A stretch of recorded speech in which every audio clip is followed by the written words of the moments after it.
Good morning, everyone, and welcome to the June meeting of the Mountain View Computer Users Group. I'm John Buno, President, and today's agenda, we've changed it slightly because today's presentation quite lengthy and quite informative. So we are going to do timely tech topics, and for any of those of you who've been keeping track of what's been going on in the industry, you can understand why we are definitely doing timely tech topics. If you haven't, prepare to have your minds blown. Then we're going to computer lexicon terms of the month. It's going to be towards our major topic, which is digital photography. And you're probably going to learn more about digital photography than you ever cared about. And specifically, we're going to cover smartphones, how they relate to the DSLR, the digital single lens reflex cameras, which are the most common old era photography. The reason I say that is that the world of photography is changing dramatically. And the things that we have done traditionally are no longer, well, they're still valid, but they're changing. And after today, you're going to understand what the changes are, and all the changes are for the good. If you want to connect to the Wi-Fi, join College User, follow the on-screen prompts. You do not need a password. We do have sponsors for the meeting. Sponsorship is $10 per meeting, $100 per year. You get slides, post a video on the web, mention in Facebook, ask around. You might find somebody who's wanting to sponsor us. We always need the money. Carolyn is our one sponsor this month, the Candle Lady. If you're ever in the market for candles or looking for a gift, these make great gifts. So moving right along, and we're going to cover this very quickly. User Group Business, we have the officers. I am your president. Carolyn is our treasurer who's on vacation with her husband, Mike, who's one of our vice presidents this month. They are somewhere, I believe, back east right now. So we do not have a treasury report this month, but I do know that we have money in the treasury. There's some still there. And Mike handles not only iOS, but Windows for us. And then we have Barry, who's sitting over here in the corner. He is our other vice president. He does Mac OS and iOS. And we have the mysterious Jim Emmett, who's our webmaster, who keeps our website going. Here's our website, bookmark it. Great information source. And it has all the videos now up to date. And yes, we do have a YouTube channel for the user group. And if you subscribe to it, you'll get notifications every time I do post a video, sometimes more than once, like this last month. I had some real problems with YouTube. For some reason, it would not accept a change I had to make. On the original video I posted, I forgot to put in Barry's screen of what he was actually doing. So you had Barry talking, blank screen, for almost 15 minutes of him doing, and you couldn't see. So I had to go back, and it was a major because it was one password. So, moving right along, we do have a Facebook page, member benefits, we have hardware checkout, we have the projector and a film slide scanner, which, by the way, if you do any of that, your iPhones and Android phones, there's apps available that will do slide scanning beautifully. Yes, you can scan slides beautifully with your phones now. Consultation, you get discounts from Barry and I. Leave messages for both of us if we don't answer. Membership is $25 annually. If you have not paid, please let us know. Membership is September through August. Annual to treasurer, and here's all the information. Today's is the digital camera part 1, taking the picture. Part 2 is once you've taken it, fixing it, which is going to be on editing. We're going to concentrate on primarily the editor that comes with the iPhone. The one that comes with Android is very similar features. We are not going to go into the semi-professional like Lightroom, Pixelmate, because the features are almost identical. It's just how you access them slightly different. And then coming up in August, you will not want to miss this one. We are going to be talking about what has changed this last year in AI. And gang, I got news for you. Even I was surprised at how much has changed. We're going to be showing you generative fill from Photoshop, from Adobe. What it will allow you to do is take any photograph and do anything you want to it. Give you an example of what I did. I had a picture of a jaguar at a zoo with a fence in front of him. I went in less than 5 minutes. I removed the entire fence and put a baby jaguar right behind her. And you cannot tell it's fake. I mean, the fur is matched. I saw a thing this morning on wedding photography. He showed a series of 20 wedding photos, all of which the people did not exist, the wedding did not exist. They looked real to the point where I couldn't tell. It is true. I knew they were fake for one reason. They were too good. So that is the one giveaway, but the ordinary person looking at them, they would not have been able to tell. We're all schooling. Yes, sir. Is there a tool to tell if that's a fake? Could ChatGPT tell if ChatGPT generated whatever. Yes, for that, there is. There is a tool now that goes in and will analyze text to see if it's been generated by an AI. That does exist. Pictures as well. I have not found one that is really good. There's some out there, but generally speaking today, you can tell because what it's generating is too sharp. That's almost a dead giveaway, but it's getting harder and harder. Yes, sir. It's to learn because Adobe's products, as being in beta, has a limit in terms of pixel density that it can generate. Almost all the, not all, most all of the illustrative, photographic AI generators embed inside of it a notice that was AI generated. Not all of them, unfortunately. Like Adobe, on theirs, it's big that has been generated by Firefly. Yeah, they watermark it, and it's also embedded in the meta. Yeah. So we're going to be looking at that. We're also going to be looking at a demonstration of ChatGPT. If you've not heard about that, it is an amazing application AI assistant. That's exactly what I consider it. It is my research assistant. It is like using Google search on steroids. Like one of the things I said, write me a short paper discussing the differences between string and M theory as if I am a non-scientist. Try doing that at Google search, see what you get. It wrote me the paper. And then I said, now do it as a scientist who is not a physicist. And I got another paper, a lot more detail, but no mathematics. And then when I tried it as a physicist, you'll love this one, Barry. It came back and said it was not capable of generating the notation required for the mathematics. That's fair enough, because no, it can't do that right now. It can't do the mathematical symbols. But I use GPT all the time as a research assistant, and what it can do is just amazing. And then we're going to look at something which I consider to be a joke right now. AI video, artificial intelligence generated video. It is so bad, it's funny. I mean, seriously. They talk about it on YouTube because that's how YouTubers are thinking they're going to make money. I fed 3 or 4 scripts to it to see, and yeah, it's generating a video. It's generating a slideshow. It goes out and picks up slides that it thinks is close, and it's not. It really isn't. And one was so bad, my wife and I were literally in stitches watching it. And then September meetings, elections, and topics. Remember, you decide the topics for the meetings. September meeting, come in and say, hey, I want to know more about X. That's where we got password management from. That's where we got this presentation from. That's where we got all our presentation from, except for the one on AI, and that was mine. Actually, we've been doing that. The August meeting has been on artificial intelligence now for, 3 years, 4 years? Because and next year, if we expect it to happen, what we're thinking is going to happen, it's going to be again next year. It's going to blow your mind.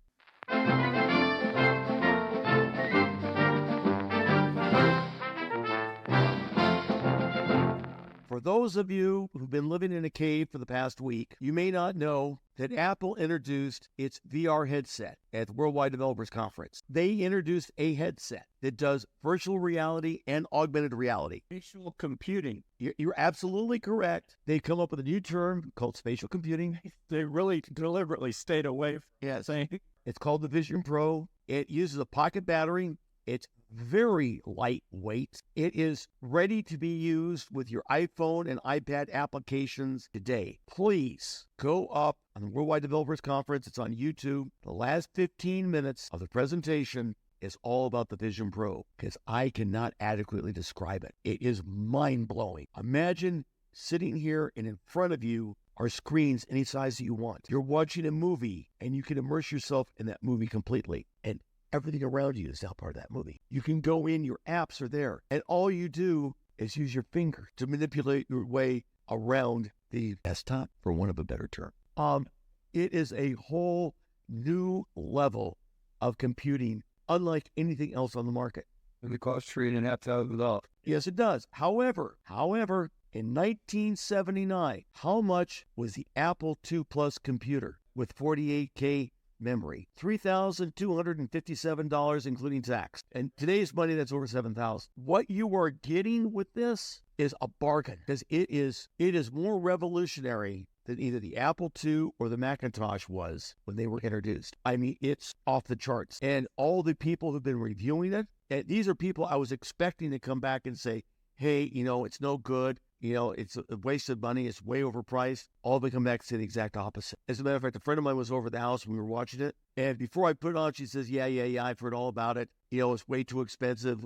Who's their audience? Who's going to want to buy this? Then we watched the introduction of it, and she says, don't you dare talk to my dad about this, because he's going to want one. Because he can watch unlimited number of sports at one time. Or he can be down on the field during a basketball game, or a football game, or sitting right behind home plate for a baseball game. And you're there. This 3D capability, they show one segment in which you're sitting in your home, and a T-Rex steps out of the screen, walking towards you. One of the reviewers said it was so lifelike, he was scared. Another segment, they teamed up with Disney, and I almost was going to say, Jane, we have to buy this just for this. They show a picture of Mickey, and Mickey comes off the poster and sits down next to you.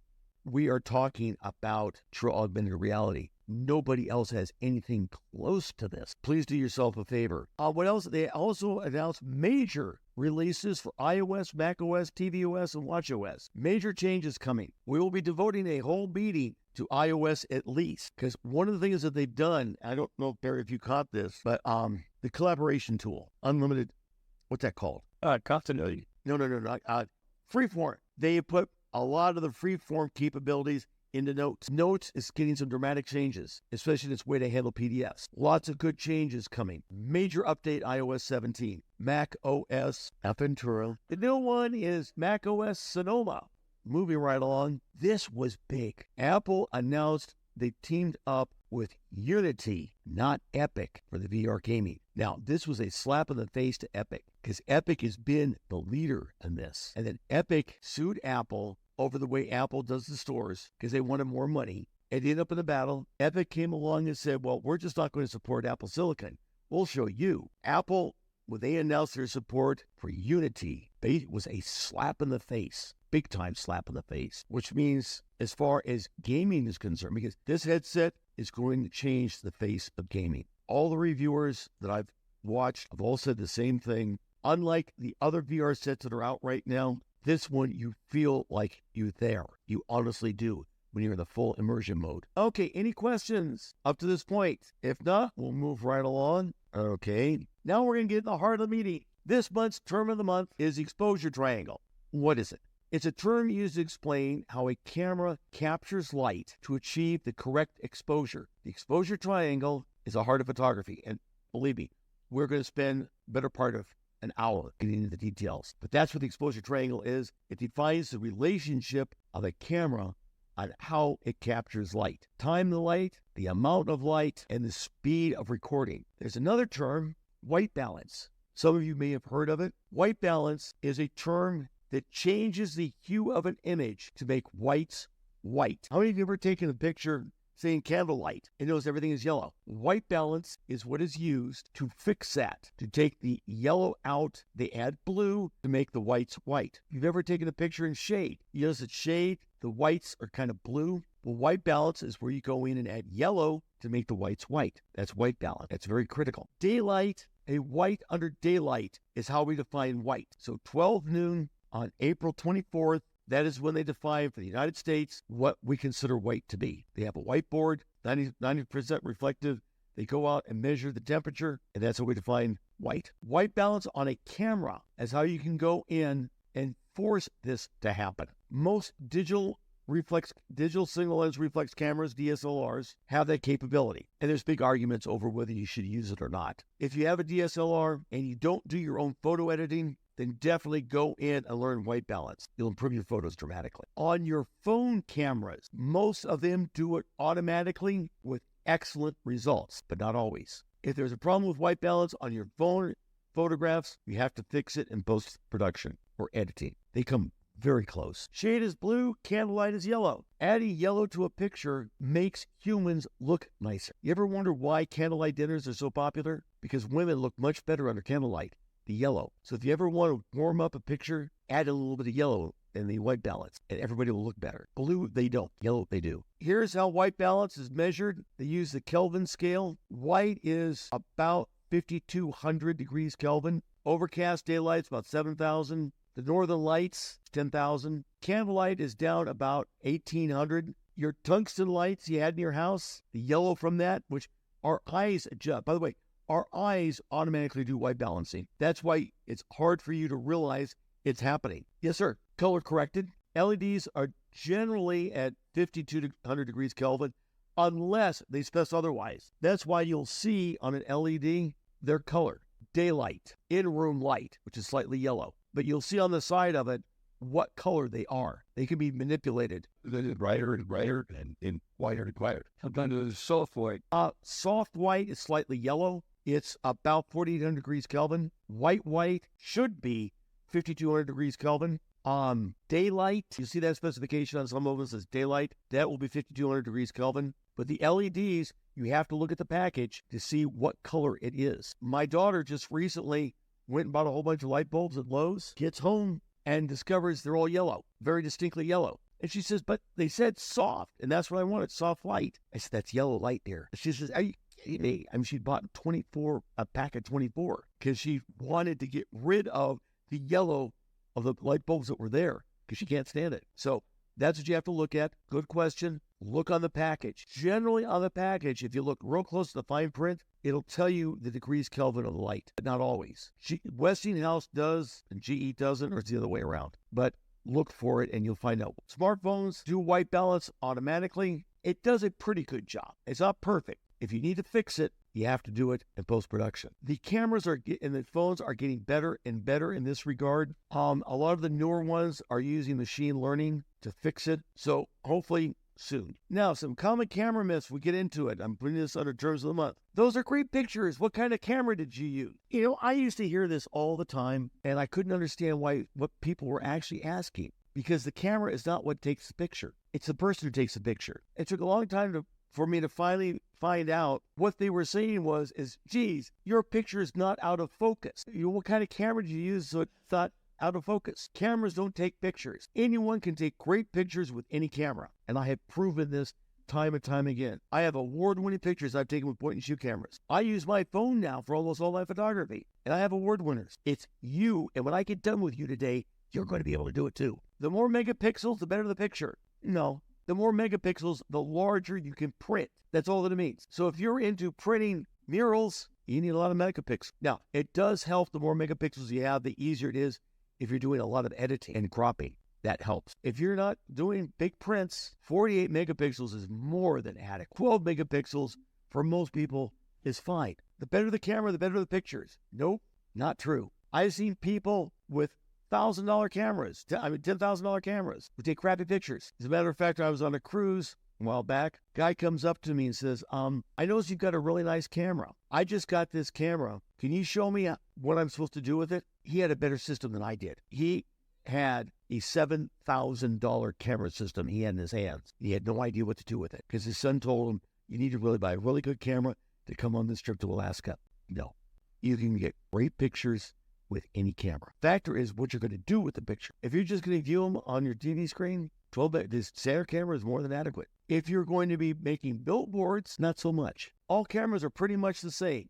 Yep, that's true. The only difference is your ability to make changes when something goes wrong. If you take a picture, snap the shutter, and the picture is great, you don't need to do anything. Camera did it all for you. Go over and take a picture, and it's not quite what I wanted. That's when you have to make changes. And that differentiates the camera, is your ability to change when things go wrong. If they don't go wrong, you don't need a fancy camera, especially if they go wrong, you don't know what to do. And when I get done with you, hopefully today, you'll know what to do when things go wrong. At least start. Using flash in a stadium or auditorium will give me better pictures. The story on this one is a flash is only good at most to 10 feet. The one on your phone is, if you're lucky, 3 feet. But yet I see people, football game, you just sit there and watch it, and you see the flashes going off all over the place. What are these idiots doing? And it took me a long time to finally realize what was actually happening. And it's when my cousin was showing me pictures he had taken at a football game up in the stands, and I noticed that they came out okay. I said, John, did you have your flash on? He says, well, absolutely. That's why the pictures came out so well. He says, oh, no, that's not right. But yet the pictures were, that I realized, on almost all cameras, especially point-and-shoot cameras, when you activate the flash, you change the internals so that you get a much longer exposure, which captures more light, and that's what was really happening. So it had nothing to do with the flash. It had to do with what the camera manufacturer did when you activated the flash. And we'll find out more about that when we get the exposure triangle. Okay, we're going a lot faster than I was expecting. We won't take a break just quite yet, but we will be taking a break. Now, steps to good photography. There's 4 basic things we'll be talking about. Composing, fixing, displaying. In good photography, you spend most of your time in the first 2, which is composition and shooting. That's where you should spend most of your time. You don't want to spend your time sitting in front of a photo editor. That's so fun. Get it right up front, and then you can spend a lot more time having fun, unless you really like to sit behind a computer for hours and hours and hours fixing what you didn't do right to begin with. Step number 1, think. Now, this is the one step that most people forget about. They don't implement it. Think before you take a picture and ask yourself, what am I taking a picture of? Why am I taking this picture? What am I going to do with it? Don't do like the Japanese tourists do. If you ever seen a Japanese tour bus, they get off the bus, their foot hits the ground, and they're taking pictures as fast as they can. And I mean, I had seen in one instance a Japanese tourist fill a 64 gig SD card in 1 hour. Now, that's a lot of pictures. What do you do with it? I mean, for God's sakes, that's thousands of pictures. Spend more time, and it's not a long time. Just stop and think, why am I taking the picture? Visualizing what it's going to be.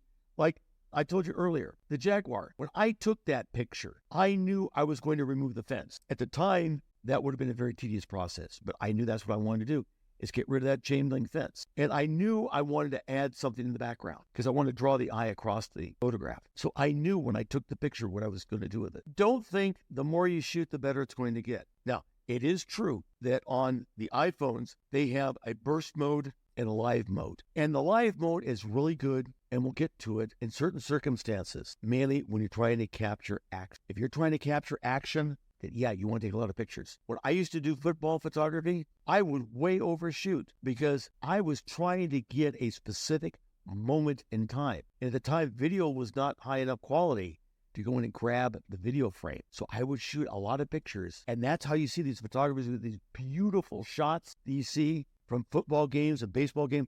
They're shooting a lot. When you need to capture action, overshooting is fine. If you're doing landscape photography, family and friends, unless it's a baby, and children under 3, they move too quickly. If you're shooting pictures of mountains, waterfalls, whatever, that don't move, one shot. When I was taking photo classes, we were given a 4x5 camera and 1 sheet of film. That was it.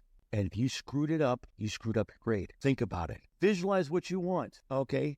The top photograph is what I took. The bottom one is what I saw in my mind when I took it. I knew I wanted to put those clouds in and make it just a little bit before sunset. Next step, examine the scene. Choose a subject. Walk around, turn around. One of the big things that I used to do when I was giving photo workshops is we'd be walking down a trail. And we walked down the trail and people were taking pictures. And I said, okay, stop. Turn around. Look in the other direction. And invariably, and Carolyn was one of the worst, she turned around and said, oh my God, there's a completely different. Look at what you're taking a picture of. Move around.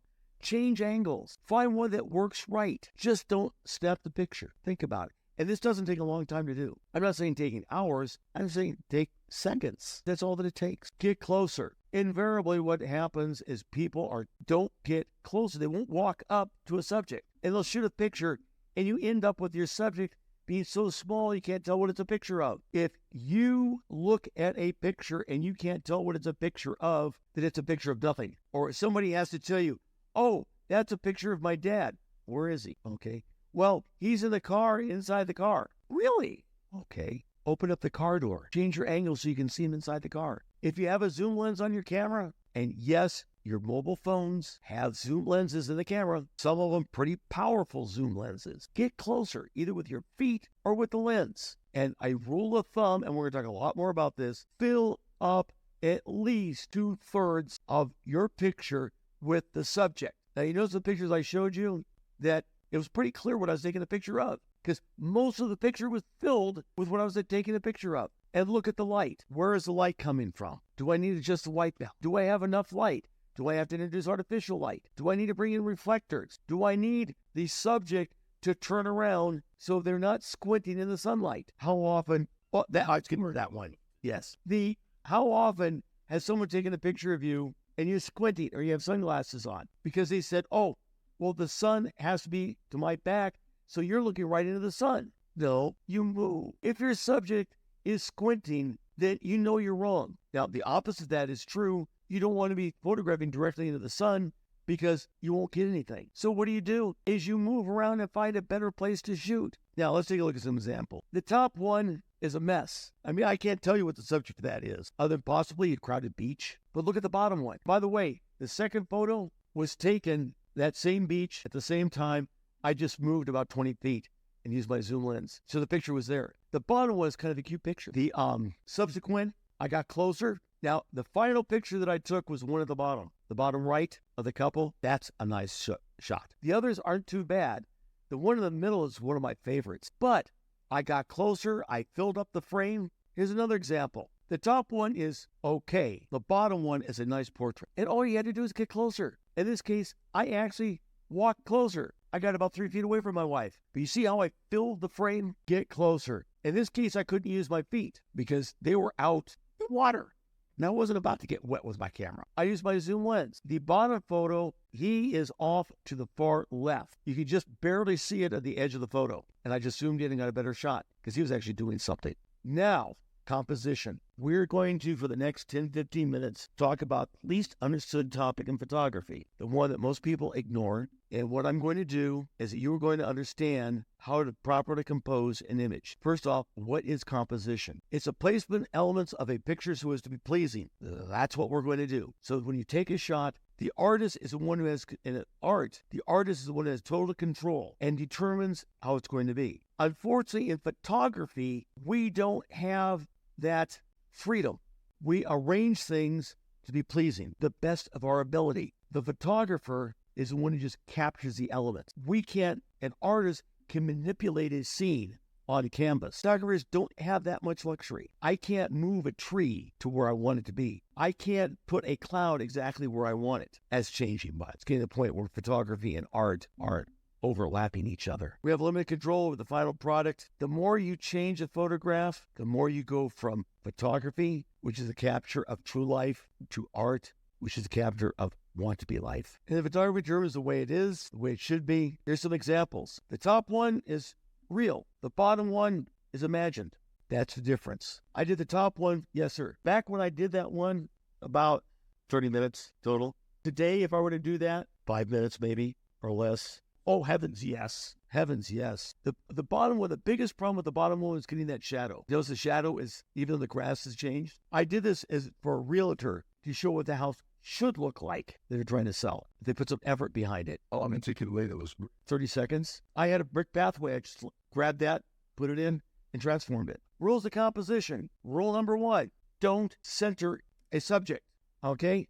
For years, center composition was the standard in photography. There's a lot of reasons why, but if you center everything, the subject, the horizon, it's boring. Way overdone.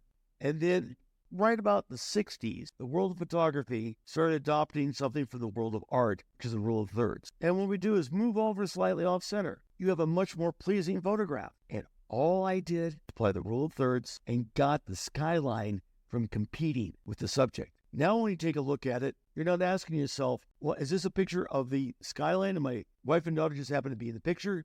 Or is it a picture of my wife and daughter with the skyline in the background? It could be either. No, I stepped in. I got closer. It's 2 different pictures. Next rule, keep it simple. So many people avoid this one. Have a defined subject. Know immediately what the picture's about. Don't use the word "and" in describing what you're taking a picture of. It's a picture of my wife, my family, not it's a picture of my family and the Chicago skyline. If you're taking a picture of a group of people, make sure it's a findable group. That you don't have some people over here, and I've seen this in wedding pictures, is that you'll have groups of people, and that's not a family photo. Get them close together so you know it's a picture.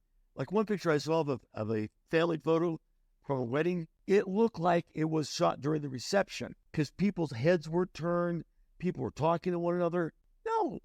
Now, here's a great example of what not to do, okay? What was that a picture of? Absolutely nothing. I did not take that picture. That is a good example. Simplicity. What is this a picture of? Nothing. I mean, there's nothing there. Sometimes a subject is not easily defined, but if you change your angles, it is. This picture is busy, way too complex. This one is dramatic. Now, we're going to take a break and come back because the rule of thirds, no, we're going to get through the rule of thirds and we'll take our break. Rule of thirds, divide the picture into thirds, either horizontally or vertically. You don't need grid lines. You don't need to draw a magic marker on your screen. Just look at it and say, okay, third. Pretty simple. Orient the scene in the camera position, which means that, yes, you can rotate the camera. If when you're dividing it, the scene is horizontal, make your camera horizontal. One of the biggest problems we have today, in fact, it's kind of funny. In the digital SL world, the cameras were oriented horizontally. So getting people to turn the camera 90 degrees to the vertical was very tough. In fact, I had one student whose husband screamed at her when she turned her camera vertically, saying she's going to break the camera. You can't do that. Today, we have the exact opposite problem. My dad had about a digital. It was film SLR camera. He first got it, and taking family pictures, and my mom would get the prints and then put them in albums, and the albums were such that there were some that had vertical formatted slots, and she kept having to harp on my dad, take more verticals. Yeah, yes, but today with the smartphones, the orientation is vertical, and getting people to turn the camera 90 degrees is like pulling teeth. Yes, sir. The issues that I have with the old camera that I have, which is if I shift an image, take it, and then I want to display it on the screen, sometimes I'm chasing the image around, I'll rotate the camera and the image will rotate. No, lucky. Oh, I believe that, by the way, there is, on most cameras, there is a setting to lock the position, so that won't happen. On my Nikon, I have the same problem because I keep turning that off. Yes, you can rotate the camera, both DSLRs and your phone camera. And my wife refuses to do it. I keep telling her, horizontal. It's a horizontal shot. Now to the rule of thirds. Place your subject of the picture in 2/3. Either the top 2/3, the bottom 2/3, the left 2/3, or the right 2/3. But 2/3 of the subject. Now, there are some exceptions to that rule, but we'll get to it. This one, please. Open space is always in front of the subject, not behind. All too often, I'll see people have the subject, the left-hand side, looking to the left, and there's big open space behind them. And it just throws everything off. Have them looking into the open space. Or exceptions, I'll show an exception coming up. This scene is horizontal. The camera should be horizontal, not vertical. Now, is this a bad shot? No. Is it a good shot? No. Because it's obviously a horizontal setting. Vertical subject. You notice how I filled up the frame with 2/3? Looking into the open. Now, think about what this picture would look like if she were on the left-hand side of the photograph and the open space behind her. If you feel off balance, if that's what I want to take a picture of, yes. It's a bullshit. You go up and down. Yeah. Apply the rule of thirds. You're out taking a picture. First we ask, what is our subject? In this case, we want to take a picture of the two people eating ice cream. Apply a rule of thirds. Subject is not filling 2/3, and it's not really a horizontal image. So let's switch it to 2/3.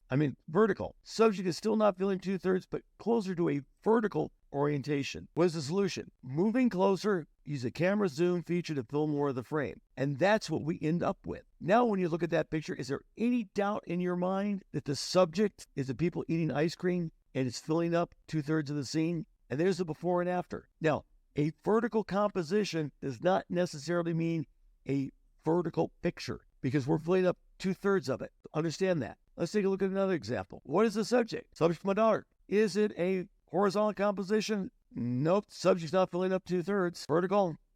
Still not. We need to get closer. So the solution, moving closer, use the camera zoom feature. You notice there's a pattern here. Get closer. So now, but we're almost there. There's the final image. We didn't center. There's the before and after. The after is a lot better picture. Let's take a look at some more examples. The 2/3. Now, understand that nature doesn't always cooperate with us. 2/3 again, and in a horizontal orientation, but it's a composition, is a vertical composition. And by the way, when I took this shot, I was done with a very wide angle lens because I was about 3 feet from her. I was really close. One of your standard shots at an amusement park, 2/3 composition. 2/3 composition. Now, this one gets tricky because determining the subject is a stream and the way it's composed. The subject here is a little hard to define. What it is that what is not the subject is the sky. So now we have our subject is the foreground and midground. Once again, what is not the subject? The trees. The stream is the subject. And we talked about this. By the way, this was on the cover of one of the phone books about 4 years ago. That was you see the composition again? This is one of my favorite shots. Sometimes nature does not cooperate. It's possible, the subject falls. And so you try and get the best you can. In your cameras, there is a setting that gives you a grid system. It's in Settings, Camera, Grid. It is designed for the rule of thirds. However, not all cameras use a thirds grid for some reason, which I will never understand. Nikon doesn't. They have four.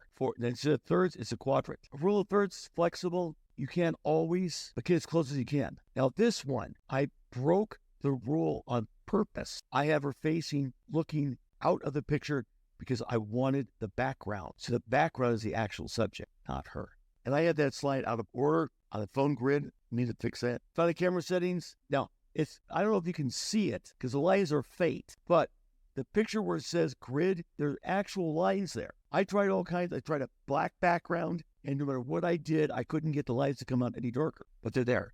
Use it on your cameras and on your phone. Use the guidelines. They really help. Actually see how it's straightened out. You do it that way. Oh, yes. Yeah. Turn it on. I always turn it on. There's some cases in which I do turn it off. And the only time I ever turn it off is when I'm doing macro work. Because in macro work, the rule of thirds doesn't always apply. And I don't really want it. We're going to take it. Yes, sir. We're going to take a break now, about 5 minutes, and we'll get started again. We are now going to talk about the exposure triangle. We have just left the section on composite. So we've now set our picture up, and we're ready to capture that image somehow. And since we're talking about light, which is what we're capturing, is reflected light, we need to understand some properties of light. Now, understand that the first composite section, even though it took me over an hour to discuss it, in reality, it takes you about 2 to 3 seconds. After a while, it becomes so second nature you don't even think about it. Tony and I were discussing it at the break. I rarely think about composition when I'm taking pictures because it becomes second nature. It's muscle memory. And it'll happen with you also. So, which is measured in a term called f-stop or focal stop. And we'll explain exactly what that means in just a second. The time the light is exposed, which is a shutter speed, and the speed of the material, which is referred to as ISO. Those three things are put together to make a properly exposed photograph. And fortunately today, the cameras are smart enough where we don't have to worry about them as much as we used to. Back in the 50s, before we had light meters attached to the camera, we had to think about all three of those. And I'm sure that some of you are old enough to remember the film index, Kodachrome 25, and at ASA, the ASA at film, that's ISO, same as ISO. And he's, what shutter speed should I use? Well, some cameras it was fixed. You couldn't change it. Or what f-stop should I use if you had a good camera? Geez, okay. And there's rules of thumb you went by. They still use that same system today in cameras. However, they become automated because the cameras have gotten so smart. F-stop is a designation for the opening of the iris on a camera. Have an f-stop, an iris built into them. The larger the opening, the smaller the number. The smaller the opening, the larger the number. Those cameras that have fixed f-stops, and real cheap cameras do, they'll either be fixed at a measurement of f8 or f5.6. The importance of the f-stop, other than adjusting light, because you'll see that if we bring in more light, we lessen the shutter speed. If we bring in more light, we lessen the shutter speed. There's a scale, goes up and down. Why would we want to change our f-stop rather than fixing it? Because the f-stop controls one super important factor, and that's the range of focus. The smaller the number, the narrower the field of focus. So you ever see the pictures in which the background is all nice and blurry? That's achieved through depth of field, or the f-stop. Here's just an example of the different size f-stops. The one on if you own an iPhone 13 or earlier, it is fixed at f2. If you own an iPhone 14 or newer, it is fixed at f1.4 or 1.3. I think it is. Depth of field is very important to understand. This makes the difference between really good photographs and great photographs, is the ability to control this. Now, up until the iPhone 12 and the Samsung equivalent, we could not do this with phone. It was fixed, starting with the iPhone 12 and Apple's addition of something called portrait. mode. You now can control your depth of field. And the way it's actually done is just amazing. It's totally different than the way we did it traditionally. Still can't change it. No, the f-stop is changing. Physically, Yeah, it does. Well, you might. I do. It does have an adjustable iris. You'll when we get to it, you'll see. It is sort of. Okay. The way it is done is very complex. It's done through, actually what they do is they get the picture completely out of focus and the picture completely in focus, and they create a mask to change that. And you can go in and arbitrarily change the depth of focus after the fact. Not difficult, but it's not easy. You're better off by getting it right to begin with. The f-stop determined by the size of the opening. The larger the opening, went through that. Here's an example. Notice that there is a range of in focus towards you and behind you. It's a range. And the smaller that number, the shorter that range. In some cases, that range is less than an inch. It's not uncommon when I was doing portrait photography that I would get the model's nose in focus and the eyes would be out of focus. It happens, and you have to be careful about that. Here's an example, large depth of field, shallow depth of field. Now, what is very interesting is that the focal length of your lens changes this. The more telephoto the lens, the narrower the depth of field. So by using a portrait lens, I could get a narrow depth of field for doing portrait work, which means that the background will be blurred a lot easier than using a standard lens. These are in 35 millimeter terms. The same thing takes place on your phone. When you go into portrait mode, it shifts lenses to a more telephoto lens, which gives you a narrow depth of field. But at the same time, this gets tricky. When you take the picture, it actually takes two pictures and composites them. One is with the telephoto lens with a blurred background, and the other one is the standard lens with the in-focus background. And it puts them together to give you the picture you see. And then when you can manipulate, thank goodness for automation. Doing that by hand can be done. You're talking about spending hours, and I don't like to do it. I've done it. Here we go. This is the exposure triangle. You rob Peter to pay Paul. Our goal is the center perfectly exposed picture. If I adjust the f-stop, either make it more wide open, less wide open, change the depth of field, I'm going to have to change the shutter speed or the ISO speed. When I do that, if I change the shutter speed, the slower the shutter speed, the more motion blur I'm going to get, which if you're photographing solitary objects is not an issue. I don't worry about motion blur when I photograph stationary items like rocks, mountains, trees. Tree leaves, yes, but trees, no. The other direction is stopping the action. If I need to stop the action, then I need to be concerned about what I can do with the f-stop. They're all interrelated. On your digital cameras, we don't have a lot of control over this, or do we? The answer is we can control it if we want to, but you have to know how to do it. There are controls in some of the models. Now, what you can't control right now is ISO. And when we get to that in a bit, I'll talk more about that because that term is now no longer really relevant because of the way the cameras work. Shutter speed. Okay, you shift the shutter speed. On most smartphones, it is auto set. When speed is critical, smartphones, some of the newer models, have built-in long exposures where you can go in and override the auto set and say, hey, I want you to expose for 30 seconds. Take this picture. Nighttime photography is a good example. Taking pictures of waterfalls, and here's a beautiful part about it. On the new iPhones, iPhone 12, 13 and above, they have built-in stabilization. I can hand hold my camera for a 30-second exposure, and it's tack sharp with no difficulty at all. When I first got my iPhone 14, it's the first one I had that had that capability. So I went out in our front yard. It was 10 o'clock at night. We had the Halloween decorations up. So I took a picture, fully expecting it to be blurred. No, this can't be right. It's just because it's on the phone. If I make it bigger, it's so I went inside and put it up on the TV. It was tack sharp, almost no noise. A 30-second handheld exposure. Do you know how long you can handhold a DSLR and get a good picture? It's 1 over your age rounded up. If you are 35 years old, 1 over 35 rounded up to the next f-stop is a 60th of a second. That's about how long you can handhold it unsupported. If you're over 60, 1 over 61 rounded up is going to be 1/25 of a second. And I got news for you, gang. That's accurate. I can't handhold easily below 1/60th of a second. With the smartphones today, it's not an issue at all. You don't even think about it. It's controlling the shutter speed.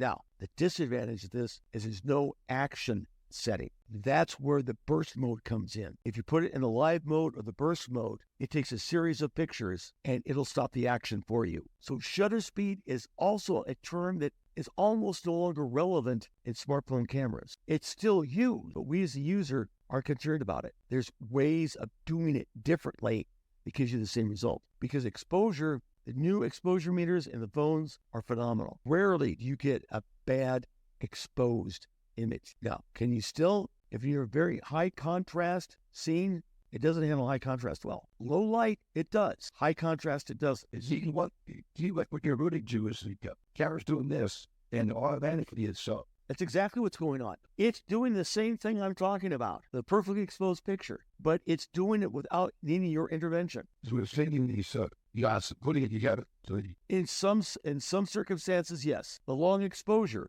that's exactly what it's doing. It's going in and taking X number of photographs. Apple does not say how many. And it goes through and finds in each of those the areas that are in focus and puts them together. Now, before you start freaking out, that's not a new technology. We've been doing that in photography for years. It's called stacking, where you'll take in micro photography, different pictures at different points of focus so you can get an entire close-up image in focus. You do this in jewelry, you do this in rock photography, mineral photography, and you stack them all together and you go through and say, whatever is in focus, that's what I want to see. You stack them all together and bang, you got it. We've been doing that 20 years. They now have it in the phone. They do the same thing, but they do it where it would take me an hour to do it. The camera does it in milliseconds. It's just amazing, but that's what it's doing. These principles still apply, and you have to understand what is going on. So when something doesn't go right, you know why and what you can do to fix it. Like if you take a picture and it's too dark, what are you going to do? Well, I need to bring in more light. How do I do that? What is available on my camera to fix that? If you're on a DSLR or a regular camera, if you're in the manual mode, you either increase the f-stop or increase the shutter speed. If you're in the automated mode, different trick. It's the same on the phones. Yes, sir. years. Is a tool like it about? Oh, absolutely. That's what we're going to talk about next month. Editing. Tell you right now. Go in. What editor are you using? Editor. You're not using an editor. You in Photos? Your girl picture that. Doesn't make any difference. Yeah, they're JPEGs. Bring them into, you have a Mac or an iPhone? Yeah. Take your iPhone, import those images in your iPhone. It's a different. Have them email them to you, full size. And then it's called Photos. Photos on your iPhone, there's a thing that says Edit. You touch that, it brings up the editor. Inside the editor, down at the bottom, is a row of things. One of them's called Exposure, Brightness, Contrast, Shadows, Black Point, Highlights, Brilliance, and that's where you manipulate it. What is my Batch processing, Photos. if you want to batch process, I would get a different tool. I'd use Lightroom because you could do that with Lightroom. Not even thinking about it. But yeah, that's easy to do. Fixing exposure, if it's there. Yeah, you have to be careful because if the information is not there to begin with, then there's nothing to fix. Generally speaking, in today's world, the information is there unless it is really, really badly underexposed. But if it's just like one or two f-stops underexposed, not a problem. it's shot? Well, Oh, yes, absolutely. Always shoot in RAW. So let's move along. Shutter speed is the same way. Your RAW meter got to pay Paul. So if you need to increase your shutter speed to either get blur or motion blur or to stop motion, then you have to get more light. You either do that by a wider f-stop or a greater ISO speed. And something that most people don't realize. On the DSLR cameras, for those who have DSLRs or old cameras, you notice that the dial for shutter speeds and the dial for f-stops, those are related. Those have a direct correlation to one another. If you go from 1/30 of the second to 1/60 of the second, that's the same as a one full f-stop increment. So f4 to f8, f8 to f16, that's a full f-stop. And 1/30th, so there's a direct relationship there. The longer the time that you expose something, the more ambient light steps in. Just understand that long exposures, you're going to start to see light that you never even knew was there because your eye does not process ambient light. We ignore it. The camera does not. Camera's dumb. If it's light, it'll show up. The faster your shutter speed, the more motion is stopped. Now, in our smartphones today, we have basically a fixed shutter speed, but it is variable. The lower the light gets, slower the shutter speed gets. So if you're in regular daylight, you're shooting at about 2/50th of a second, which is enough to stop most motion. Now, I'm not guaranteeing you that's what it's going to be because it's controlled by the camera, but that gives you a rough idea. Then if you got good daylight, you'll be able to stop motion easily. The lower the light gets, the longer the exposure is, and you'll start to get motion blur. That's why at night you can photograph cars, the car lights streaming. You can do that easily on a phone. Speeds, that's the old cameras. This is another feature. I forgot I had this slide here. Self-timer. We're going to talk about this more when we get to it, but self-timers are great. They're your best friend. And yes, your phone has one. Your phone has got a self-timer on it where you can set it. Most of them for a 3 or 10 second exposure. Yeah, countdown timer. Yeah. And it's not, most people think that the reason you have the self-timer on a camera so you can jump in the picture and get a picture of yourself. No. Can you use it for that? Yes. It is designed for long exposures because you don't want the camera to move. Granted, if you've got an iPhone 13 or 14 or above, or the Samsung Galaxy 6 or above, not an issue anymore. The camera stabilizes. As a matter of fact, if we ever get into video, the built-in stabilization, the iPhone 14, is short of miraculous. Still life photography is where you use the self-timer, and macro photography, where movement of the camera is critical. Speed of the material, okay, this ISO. I'm going to explain what ISO is all about and why it is important and why it is becoming irrelevant for smartphone photographer. If you're a DSL photographer, it's extremely important. If you're a point and shoot camera that has an ISO capability, extremely important. But the way the phones or cameras are designed today, ISO is no longer relevant, and you need to know that. ISO stands for International Standards Organization. It actually refers to two standards, one for film, one for digital. It's a unit of measurement to designate the speed of film. Carry over from the film days. What they found very interesting is that the digital sensors used in digital cameras react almost identically the way film does. It was just amazing. In your smartphones, you don't have to worry about ISO. You can adjust it because it doesn't use it anymore. It varies it based upon a whole different set of principles. In the digital camera mode, a high ISO is used for lower light. Low light is a low number is a highlight. Now, in your smartphones, this has changed because the way it captures information. It does it through multiple photographs and assembles them, not by increasing the sensitivity, which is what ISO does. So it's a whole new principle. Now, do we still worry about noise? Because the lower the light, the more noise is introduced to the sensor. That's just a fact of life. So if you wanted to go into a low light situation, you would have to turn up your ISO, 1,000, 2,000, 32,000. You're going to get a lot of noise. On the iPhones, there is no published standards as what ISO range is. However, based upon my experimentation, the range is from ISO 100, which I believe is the lowest, up to what I believe is 125,000, because I can shoot in near total darkness and get good pictures, far beyond what I can do with my digital camera. And my digital camera goes up to 64,000 ISO, which is near, but I get much better results on my phone. Noise is what looks like sand in a picture. And here's an example of it. So remember, the lower the light level, the more you're going to have this in a picture. But yet today in editing,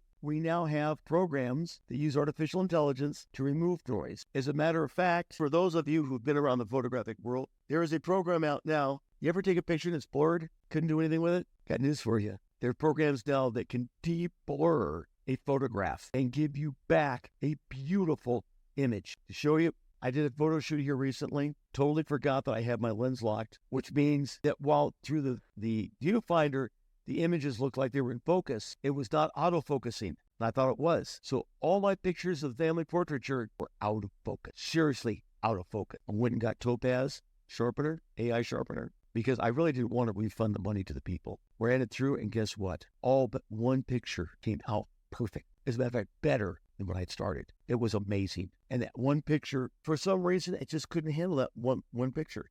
And it was okay because I had a duplicate. I had two shots, and the one that it didn't do was not the better of the two shots. So I didn't worry about it. But it's amazing. We can get rid of great. Yes, sir. I think it's at least 5 years and a picture of the suspect and purpose and it brings our personal thing. I don't tell you to that.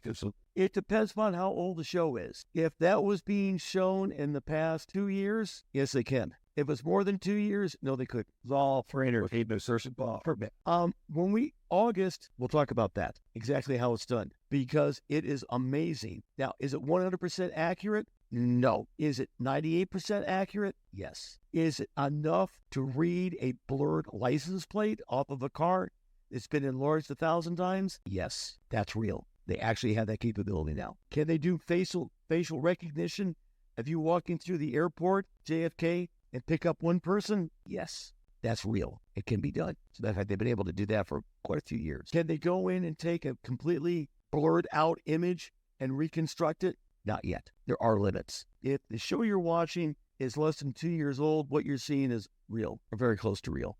There are still some limits, but the advancements they've made in the past 3 years, and especially the past 12 months, are phenomenal. You could do it now in your own home. Go in and reconstruct it. I've done it. Using generative, goes in and fixes it. Says, oh, that's what this should be. Very briefly, what it does is that the AI generator has gone out and sampled millions upon millions of photographs. When you give it a photograph, it goes in and looks for similarities. It says, all right, these are all similar to this. What is missing? And it goes through and reconstructs it. That's how it's done. Using neural engines. Is it magic? Damn close, sir. Damn close. The only difference between magic and science is time, especially when please go up and watch the Vision Pro introduction. Okay, folks, let's get started. We are now into the smartphone digital camera. Remember we've been talking about how to take good pictures, and we're now at the camera, and we're going to be concentrating on smartphone cameras. Now, not all of these features will be available on all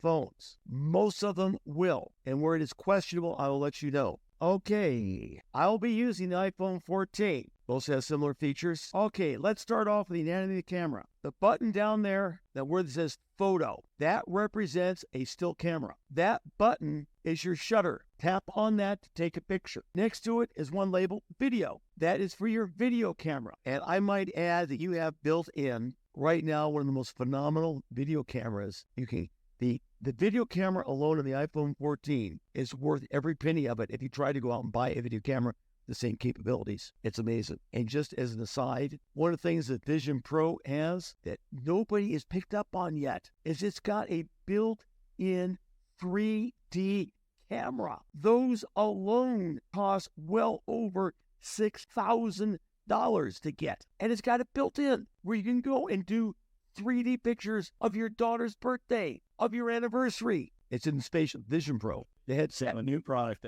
In order to activate your video camera, you press the red button. Now, on the iPhone 12 up and in many of the Samsung models, there's another one labeled Portrait. This is designed specifically for doing portraiture, and more importantly, allows you to vary the depth of field. Remember when we talked about depth of field and that stuff? This camera has that built in. The other cameras do not. You cannot vary the depth of field. This camera can. You also have a slow motion camera built in, and it does a beautiful job of doing slow motion. I used this when we were at the boardwalk in San Diego, and I did a slow motion of the people walking around because people were moving very quickly, and it slowed it down into this really elegant video. So once again, remember this, a video camera, whenever you see the red button, you're in video. Now, the iPhone 13 above has a cinematic mode.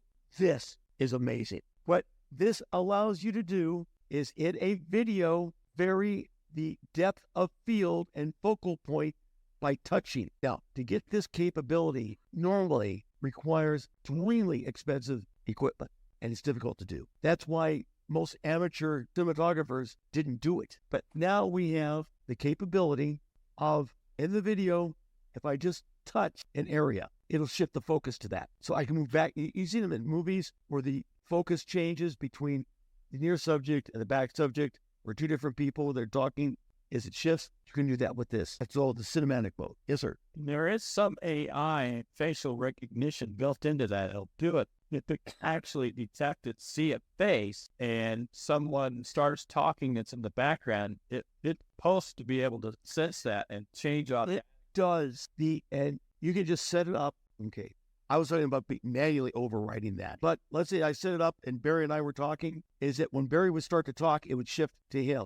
When I start to talk, it would shift to me. So he'd be out of focus or I'd be out of focus. That right there is worth the price of the phone alone. You also have, and this is so cool, a time-lapse camera. Most DSLRs have that built in. From experience, they're not easy to use. I rarely use mine on my Nikon because it's so hard to figure out how to use. I use the one on my phone all the time. That when we were down in San Diego, I did that.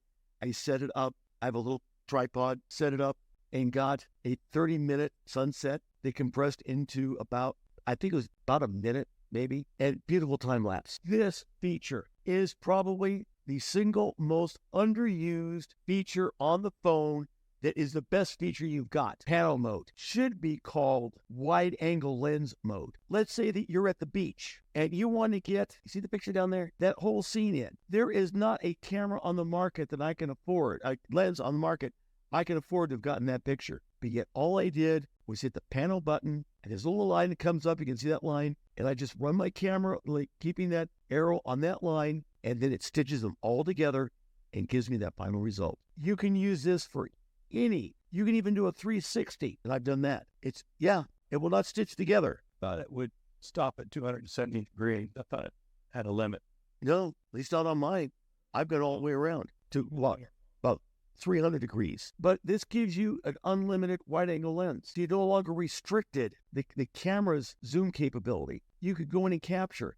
Like I could stand up here and get all of you in one picture easily with no problem at all. That's a panel button. Go home and try it. Yes, sir. And like if you're in a city with skyscrapers or redwood forest or sequoia forest, you can do verticals. Thank you for the point. Horizontal and vertical. Yes, you can do up or left to right. And the up ones I did that of a staircase at the Kennedy Museum, and it came out spectacular. I was able to get all the artwork that I couldn't get because I couldn't get back far enough to get it in. So I just switched to panel mode and went up it, and I ended up, it was a full frame, and I had all the artwork on the staircase. It's just spectacular. Standing still, it's a still image. But go home and try the panel mode in both directions. That is the most underused feature on the phone. Yes, sir. If that's the same wall, that's a 90 degree with That's at least 9 years. straight wall. Yeah, you can go full arch. Talking about the other side of this wall. I see a wall and it's the same wall, same straight wall in two different sides. On the left side and right side. In the corner, bottom corner, left and right, those little angles, the wall, but in front of where you're standing. Yeah, that's distortion, spherical distortion. Oh, now I understand what you're asking. Yes, it is the same wall. That is caused by spherical distortion. That would happen with a regular lens as well as this. I mean, it's just the nature of it. And I was too lazy to stand up. If you're capturing just a natural You wouldn't see that. straight lines, you see it. Yeah. You won't really know. Now, something people don't realize. You see that little bar where the arrow's pointing, with those numbers on it? That's your telephoto lens. You can use your fingers to zoom in or zoom out. 2 fingers zoom in and zoom out.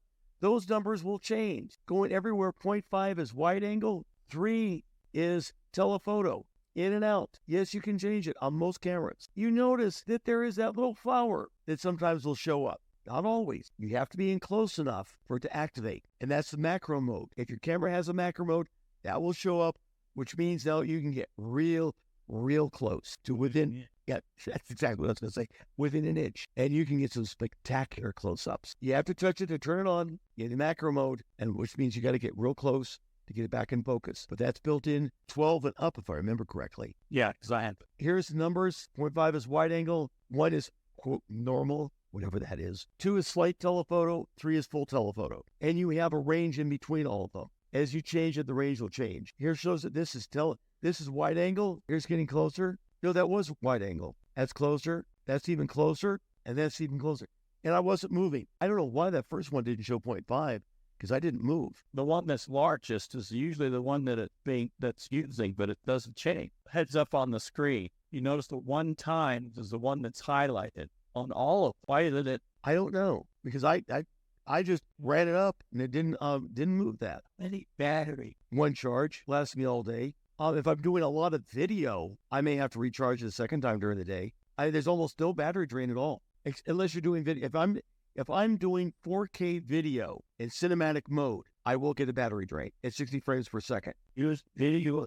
The other thing, Very little battery drain. I have noticed if I go into, and I won't give you but these settings, ProRes, 4K, 60 frames per second video, I will get a drain. The phone will last for about an hour before it's drained out. But ordinary photography, a phone call gives me more of a drain than the camera does. I've gone all day shooting, barely touches it. And I do a lot of shooting. Down in the lower left-hand corner, you see a little picture. That's your last picture shot. If you tap on that, it will open it up in Photos to do whatever you want to. But that's what that is. That's your last picture taken. That little ring over on the right-hand side, that switches back and forth between the front camera and the back camera. If you switch to the front camera, it's going to take a picture of you. They're called selfies. You notice you'd never see that on my camera. Rarely, if ever, use that camera. By the way, the front-facing camera is a lower quality camera in almost all phones, regardless if they're Apple or not. The big white button is your shutter release for still photos. If I have my phone set on photo and I move it to the left, it becomes a video camera. Now, I'm still set on photo, but to the right. Yeah, it should be to the right. It becomes a video camera and will start to take video until I hit it again. If I move it to, I have these backwards, by the way. If I go to the other side to the left, it goes into a burst mode. What a burst mode does is as long as I'm holding it down, it's taking pictures, individual pictures, not a video, individual picture. Where would you want to use that? Live action, where you did not necessarily hit it exactly. Motion capture. When you're in the video mode, red means you're in video. You press to start, press again to stop. Is everybody with me so far? Okay, so far, not too bad. We've gone through all the different types of cameras that you have and capabilities. But you notice there's something up at the top of the screen we haven't talked about yet? The options bar. Up at the top, that little circle up there with a lightning bolt, that means the flash is either on or off or auto. You have three choices when you press it. On, off, or auto. I normally leave mine off because I don't want the camera accidentally firing, but I don't want it to. Next to that, which you may or may not see depending upon how much light there is, because this only gets activated in low light, and that's your long exposure. And we'll talk more about that. This isn't all my HDR one step. We'll get to that in a second, I think. Yeah, because there was a manual setting. Yes, that's right. I forgot it. When we get to image formats, remind me about that. And you notice it disappeared because I'm in a higher light. See, there it is. If I go to a higher light mode, it disappears. It is only available if it can be used. If it can't be used, it doesn't clutter you up. But there is a way of getting to it anytime. Now, we're in the digital image type format. This is where HDR comes in. HDR, it means high definition resolution. It is a means for a image to get more detail in the shadows and the highlights. We used to have to do it by taking multiple exposure. It is now built in the newer iPhones. In your iPhone, you have to say, I want HDR, and it gives you a much better, I'd leave it on all the time. That it would actually give you two files, one that was regular, one in HDR. In settings, on the new phones, I don't think so. Now, up there you see a little circle that says RAW, which is either going to be on or off. If you're serious about photography, turn that on. If you do your own editing. If you are not, if you're a casual photographer, turn it off. That's a 14 and above iPhone. Oh, you don't? Ah, okay. I get a third party. They started with the iPhone 14. You're right, Barry, I forgot about that. They started this with the iPhone 14. It gives us the capability for raw images, which means I have complete control over the editing. There's no compression. I manipulate it. If it's raw, you have to go in and do editing. Yes, sir. You can turn HDR off.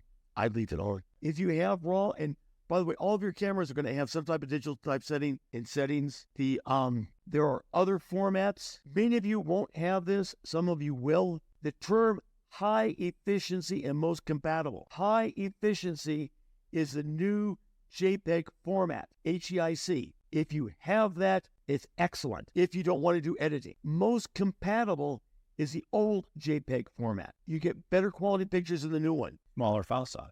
Yes. Now, down here you see Apple Camera RAW format. I can turn that on. I have the capability of changing the resolution. I leave it at 48 meg because I like big pictures because I do my own editing. If edit on wrong photo, is it still considered raw? Yeah, because you haven't cooked it. Once you edit it, it is no longer in the raw format. It will be converted to another format. Now, depending upon what you are doing, you will probably still have control. But because what raw means is you're getting the raw pixels in. Once you bring it in, it's been converted into something. Is it JPEG or You decide. If you're doing photos, it is automatically converted to HEIC, which is a good format. If you're bringing it into Photoshop, it's automatically converted to PSD. If you're bringing it into the old photos, it's automatic. It can be converted to a couple of different formats, either JPEG or TIFF. But yes, once you begin the editing process, it is converted to something because it can't deal with it otherwise. Tony, let's do Tony first. Can you make a copy of it? Copy too? Yeah. Oh, absolutely. That was my point. Doesn't it make a copy for the editing and keep the raw? The raw information is available, but not as a raw file. And what I mean by that is if you were to go and bring that into Photoshop, Photoshop will not treat it as a raw image anymore. It'll treat it as a processed image. If you bring it in immediately without doing any other editing, Photoshop will see it as a raw image and take you immediately into the raw editor. So have you lost any information by editing? No. Is it still a raw image, which is what your question was? No. It is being converted to something. So you could edit it. What copy of it? No, when you make a copy, it's still raw image. Okay. Until you bring it into an editor, it is going to be raw. Once you hit that editor, it's been converted to something because it has to in order to do something with it, including displaying it, because the raw image can't be displayed. Yes, sir. Up a little bit, but I'm just looking at in the file there under the HDR. What's the best part of 3 separates? No, you end up with one image. No, if you keep the original, in his case, in the older phone, you get 2. You get a duplicate. One is HDR and one is just... Well, yeah, but, okay, want to make sure we're that... Yeah, if you take an HDR image, the HDR is creating 3 images, putting them together as one image, which is the HDR. It also provides you with a non-HDR image of that same scene, which is the middle image. And so this one that gives the option of just the HDR will be the one that's saved, and then you can either keep the normal photo or not.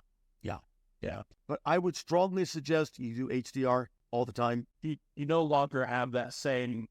Because see, what HDR does is the range of the photo. It used to be that when you take a photo, you'd only have a -3 f-stop to shadows and a +2 to highlight. What HDR does is expands that. Some HDRs could go down to a -6 in the shadows and a +2, 3, or 4 in the highlights. And there's a term, and I can't even remember what it's called. The range, exposure range. My mind is got blank right now. But that's what you're getting. But the newer cameras don't have to take multiple pictures to do that. They have a sensitivity far greater. And that's why ISO is no longer really relevant, because we don't use that anymore. We use a whole different technology. But there's still some characteristics like noise. Low light, you still get noise. Okay. The other button is up in the upper right-hand corner is live. And this was introduced, in the 12? What this is a mini video. And I don't know if this is on the Android phone. No, Android does not have this capability. This is all Harry Potter stuff. You remember in Harry Potter when they would have the images that moved on the newspapers? That's what live is, okay? It's a short video. You can go in and select the right image so you don't have to burst. It gives you anywhere from a 2 to 5 second video depending upon the movement. It senses the motion. And once the motion stops, I hate it with passion. I don't use it. I always turn it off, and it always wants to turn itself back on. My daughter loves it. She thinks it's great. Photographer instructors say, especially like with family photography and for kids, just leave it on all the time. Because you do still get a still image. If you're photographing grandkids, leave it on. They move too quickly, okay? But if you're photographing scenics where motion is not important, mountains don't move, piers don't move, turn it off. If you're photographing stationary people, no reason to leave it on. If you're photographing where there is motion, there are some features to it that are kind of, because you can choose how that video is actually played back rather than just a linear. We're going to cover that in editing. You can do some really fun things with live video. And when we talk about the editor next month, we're going to talk about that, because you can take these and put them into really good videos, short videos. Experience once riding on a bus. I was taking cloud all the way from New Hampshire to the airport. And then I didn't realize it was online. So I just got, every time I was looking at what I wanted to see as an image with. Yep, absolutely. Just went through. I didn't know how to take the image out of live.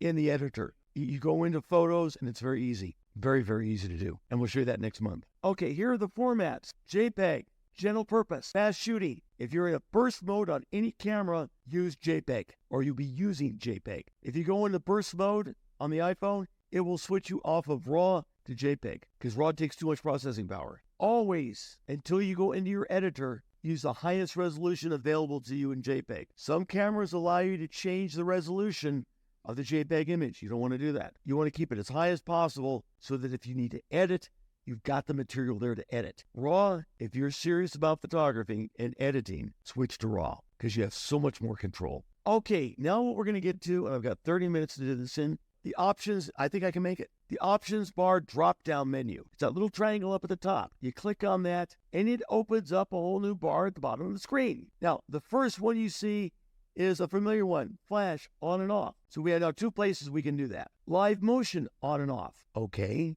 2 places to do that. The next one is aspect ratio. You can set your phone to one of 2 aspect ratios in still photography. One is a 16:9 and the other is a 4:3. 16:9 is the video aspect ratio. I use that because most of my stuff ends up in a video. The 4:3 is what is used in photography. So you have that capability to switch it. EV compensation is my favorite button. It is great. What it allows you to do is if you take a picture and it's too dark, you go into EV compensation and you add more light and it lightens up the picture. You can see it right on the screen, lighten it up. If it's too dark, if it's too light, you can bring it down. If it's too light, you can bring it up. This is the same thing that's on the digital cameras, which nobody ever uses, unless you take my classes. EV compensation, remember what I said? When something goes wrong and the picture didn't come out the way you wanted it, if the exposure's not right, you can go in and use this to fix it. Does it always work? No. Where it falls apart is in high contrast situation because it cannot do it enough. But ordinary exposure areas, it works like a champ. Any questions about this? Yes, sir. No. You can use it in JPEG or RAW. It works great. And we're talking about EV compensation. This is for a digital SLR, not for a smartphone. But we're going to take a look at it. This gives you an example of what happens. You override the light meter. You physically change the light meter. Ooh, I forgot to take that out. Now, the next button over. Any questions on EV compensation? It allows you to override the light meter. So if the light meter misinterprets the scene, you can go in and fix it. Now, I can tell you from experience, on DSLR cameras, used it all the time. On smartphones, not so much. Because one of the tricks you can do on a smartphone is tap the screen where you want the exposure to be. And that overrides the light meter. Not as finitely as the exposure compensation. And that's one thing I forgot to put in here, showing how to do that. But you tap the screen, and you can either fix the focus or fix the exposure. Lock for focus and exposure, then you can drag up and down to do the EV adjustment. Oh, I forgot about it. Yeah. Do both. Once you lock it, hit the screen, you run your finger up and down and adjust what you want. I forgot that. And I can't show that on this easily, but I will for next week. The next button is a timer, your self-timer.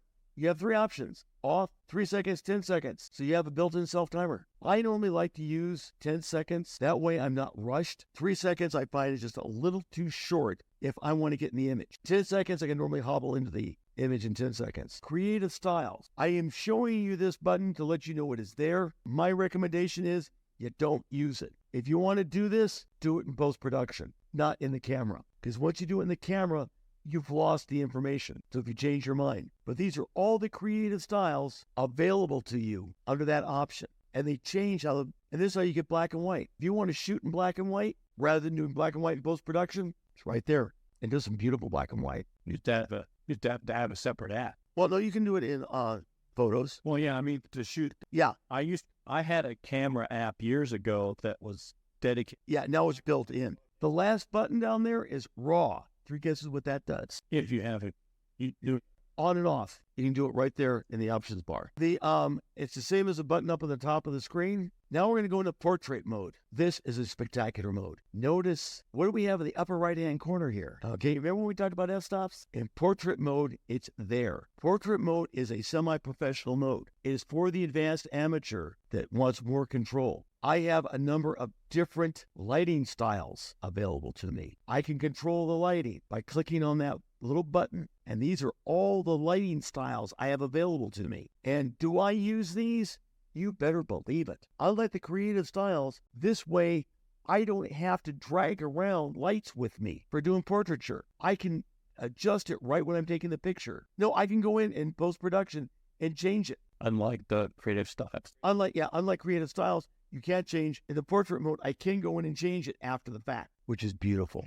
Also, I want to point out that in this mode, I can select the f-stop to change the depth of field. And we'll get to that in a second, I hope. Control depth of field slider. When I click on the f-stop, I get an f-stop slider that allows me to go up and down and control the depth of field. As I switch it, and you see the difference? I don't know if you see right there? And the background is now in focus.